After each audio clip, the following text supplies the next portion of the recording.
Good morning, students.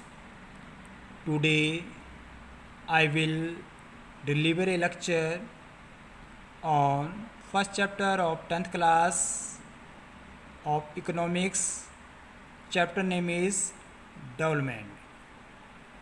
Chapter name is development, in which I told you what is sustained development.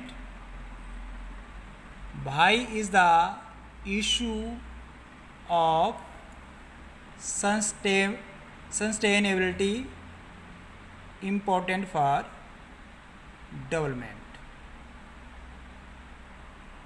तो इसमें हम ये पढ़ेंगे कि सस्टेन डेवलपमेंट क्या होता है और विकास के लिए सस्टेनेबिलिटी क्यों आवश्यक है। तो डियर स्टूडेंट्स, सबसे पहले मैं आपको बताऊंगा सस्टेन डेवलपमेंट क्या होता है। Sustain development which aims at fulfilling the needs of present by using the resources in such a way that we are not compromising the present needs and conserving the resources for future generation। तो बेटा sustain development का मतलब होता है वर्तमान आवश्यकताओं को पूरा करते हुए रिसोर्सेज को इस तरह से यूटिलाइज करना, रिसोर्सेज को इस तरह से उपयोग करना ताकि रिसोर्सेज जो हैं वो फ्यूचर जनरेशन के लिए भी कंजर्व रह सकें, सुरक्षित रह सकें। ऐसा नहीं कि हम अपनी ही आवश्यकताओं को पूरा करें और रिसोर्सेज को इस तरह से एक्सप्लॉयटेशन करें, शोषण करें, मतलब रिसोर्सेज को इस तरह से उपयोग करें कि हम अपनी ही आवश्यकताओं को पूरा करें और आने वाली फ्यूचर जनरेशन के लिए रिसोर्सेज को ना छोड़ें। तो सस्टेन डेवलपमेंट का अर्थ होता है कि रिसोर्सेज को इस तरह से यूटिलाइज करना है कि वर्तमान आवश्यकताओं को ध्यान रखते हुए रिसोर्सेज को इस तरह से यूटिलाइज करना है, इस तरह से यूज़ करना है कि प्रेजेंट नीड्स भी पूरा हो सके और रिसोर्सेज जो वो फ्यूचर जनरेशन के लिए भी सुरक्षित रह सके। अगला है sustain development is all about judicious use of resources at present, keeping in mind the future requirements of the coming generation।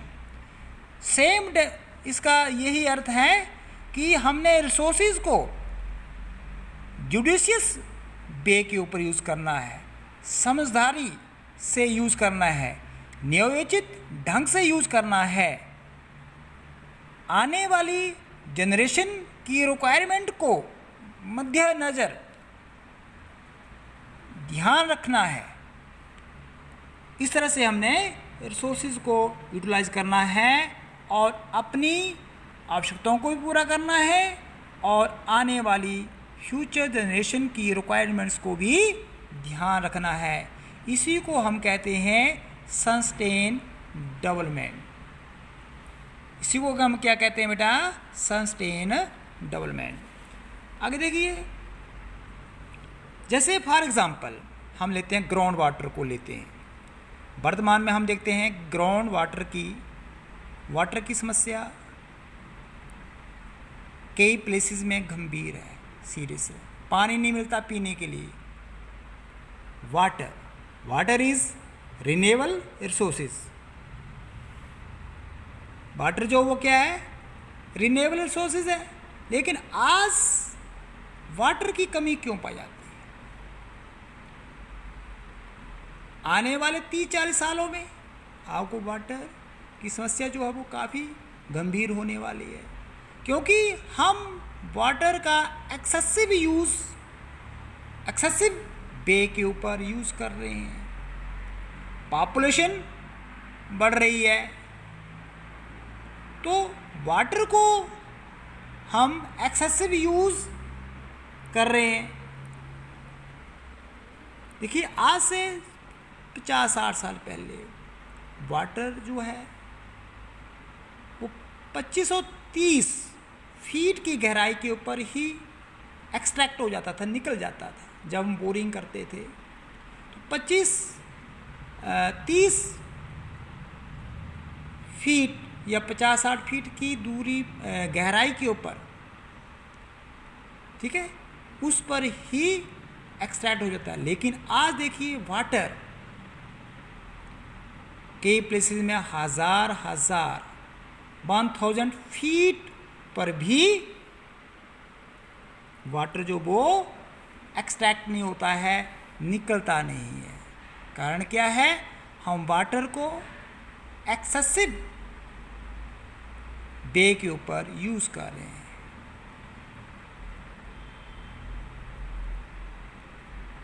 Water, भले ही वाटर जो रिसोर्सेज है, वाटर जो है वो रिन्यूएबल रिसोर्सेज है, लेकिन हम किसी भी रिसोर्स को हम एक्सेसिव वे के ऊपर यूज़ करते हैं तो उसकी रिडक्शन होना संभव है।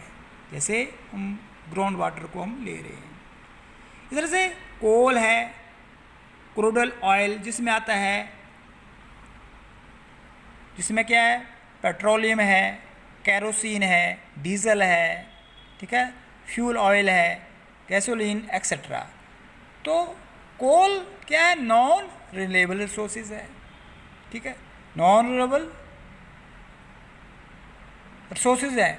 नॉन रिन्यूएबल रिसोर्सेज वो होते हैं जिसको एक बार यूज़ करने के बाद उसको हम दोबारा प्रयोग नहीं कर सकते। जैसे कोयला एक बार जलने पर उसका स्मोक बन जाता है, उसको हम यूज़ कर सकते हैं? नहीं कर सकते हैं। क्रूड ऑयल जिसके अंतर्गत आता है, जैसे पेट्रोलियम है, कैरोसिन है, डीजल है, ठीक है।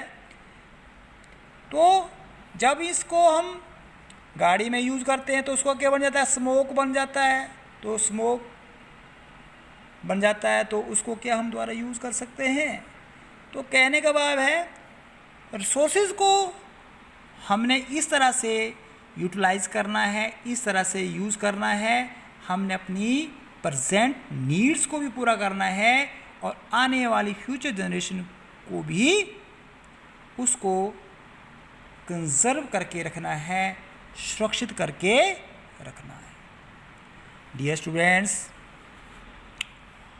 अगला है सस्टेनेबिलिटी ऑफ डेवलपमेंट का मतलब क्या हुआ? Same as it is. Sustainability of development का मतलब यह है कि हमने डेवलपमेंट इस ढंग से करनी है, रिसोर्सेज को इस तरह से यूज़ करना है ताकि रिसोर्सेज जो वो कंजर्व रह सके, सुरक्षित रह सके। डेवलपमेंट भी करना है, प्रेजेंट नीड्स को पूरा भी करना है और फ्यूचर जनरेशन के लिए उन रिसोर्सेज को बचा के रखना भी है। तो इसके लिए देखिए, resources must be used in such a way that are conserved for future generation. Resources को इस तरह से यूज़ करना है कि आने वाली फ्यूचर जनरेशन के लिए वो कंजर्व रह सके, सुरक्षित रह सके। Environment must be conserved while development is taking place. देखिए, जब हम रिसोर्सेज का यूज़ करते हैं, जब हम रिसोर्सेज को यूज़ करते हैं तो हमने एनवायरनमेंट का भी ध्यान रखना है। हम बड़ी बड़ी इंडस्ट्री लगा देते हैं डेवलपमेंट करने के लिए, तो पोल्यूशन फ्री इंडस्ट्री होनी चाहिए, मतलब कम से कम पोल्यूशन हो और एनवायरनमेंट जो वो सुरक्षित रहे। एनवायरनमेंट जो वो साफ़ सुथरा रहे। ठीक है, तो एनवायरनमेंट जो वो पोल्यूट नहीं होना चाहिए।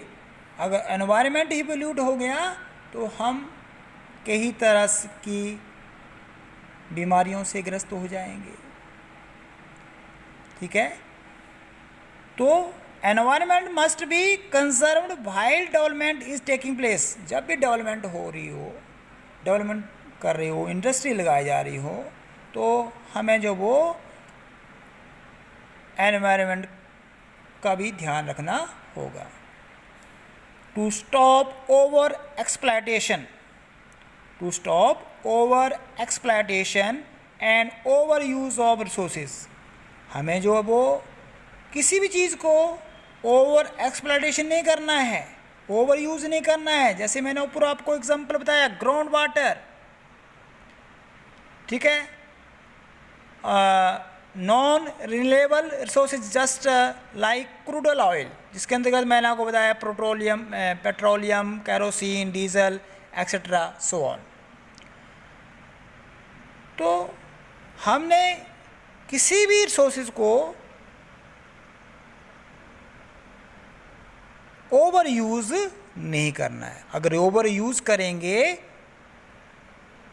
तो बेटा वो आने वाले समय में दे कैन फिनिश्ड, एंड जब ये फिनिश्ड हो जाएंगे तो थ्रू दीज रिसोर्सेज हमें जो प्रॉब्लम होगी, डेवलपमेंट संबंधी प्रॉब्लम होगी, अपने लिए प्रॉब्लम होगी, तो रिसोर्सेज को जो है वो हमने जो वो सही ढंग से यूज़ करना है।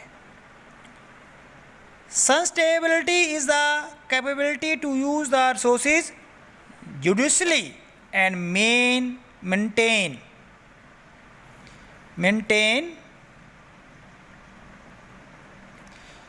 ecological balance। तो कहता है कि sustainability is the capability to use the resources judiciously। तो sustainability क्या होता है कि resources को इस तरह से यूज़ करना है। सस्टेनेबिलिटी एक कैपेबिलिटी है जिसके द्वारा हम रिसोर्सेज को इस तरह से यूज़ करें कि इकोलॉजिकल बैलेंस बना रहे, पारिस्थितिक संतुलन बना रहे। ठीक है, डेवलपमेंट के लिए क्या रिक्वायर्स होता है? डेवलपमेंट के लिए रिक्वायर्स क्या होता है? डेवलपमेंट के लिए रिक्वायर्स होता है कंजम्पशन ऑफ रिसोर्सेज। डेवलपमेंट के लिए क्या रिक्वायर होता है? Consumption of resources. अगर हमने डेवलपमेंट करना है तो जाहिर है कि हमें रिसोर्सेज का यूज़ करना पड़ेगा। अगर हम रिसोर्सेज का यूज़ करते हैं तो उसका मतलब होगा leading to reduction of resources, मतलब रिसोर्सेज का रिडक्शन होगा। ठीक है, फॉर एग्ज़ाम्पल अगर हम कोई इंडस्ट्री लगाते हैं तो इंडस्ट्री के लिए हमें किसकी ज़रूरत पड़ेगी? इलेक्ट्रिसिटी की ज़रूरत पड़ेगी। इलेक्ट्रिसिटी के लिए हमें क्या करना पड़ेगा? थर्मल पावर स्टेशन लगाना पड़ेगा। उसके लिए किसकी ज़रूरत पड़ेगी? कोल की ज़रूरत पड़ेगी। इलेक्ट्रिसिटी के लिए हमें डैम्स की ज़रूरत पड़ेगी, वाटर को स्टोर करना पड़ेगा। ठीक है, और इलेक्ट्रिसिटी